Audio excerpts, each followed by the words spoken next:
তিনি যখন রোদের মাঝে খোলা আকাশের নিচে হাঁটতেন, সাহাবারা তাকিয়ে দেখতেন আমরা ভীত সন্ত্রস্ত, আমরা এই রোদের মাঝে বাইরে যেতে চাই না, যেখানে ধান দিলে খই হয়ে যাবে, চাল দিলে মুড়ি হয়ে যাবে। প্রচন্ড গরমের মাঝে তিনি হাঁটেন কেমনে?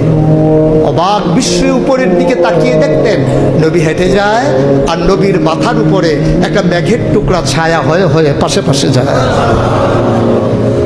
এবড়ো থেবড়ো পাথরগুলোর উপর দিয়ে আমার নবী যখন হাঁটতেন, পাথরের কোনা বের হওয়া পাথরে সবাই হাঁটতে ভয় পেতেন, অথচ নবী সেই এবড়ো থেবড়ো পাথরের উপর দিয়ে হেঁটে যেতেন। তারা চিন্তা করতেন নবীর কদমের নিচে এই শক্ত পাথর পড়লে উনি কি ব্যথা পান না? পরীক্ষা করার জন্যে পেছনে পেছনে অনেকেই দৌড়াতেন। দৌড়ে দৌড়ে নবীর কদম মুবারকের নিচে যে পাথর পড়ে গিয়েছিল ওরা হাতে তুলে দেখতেন নবীর কদমের সম্মানে শক্ত পাথর তুলার মতো নরম হয়ে গেছে। এ নবী আমার, এ নবী আপনার নবী, এ নবী আমাদের নবী।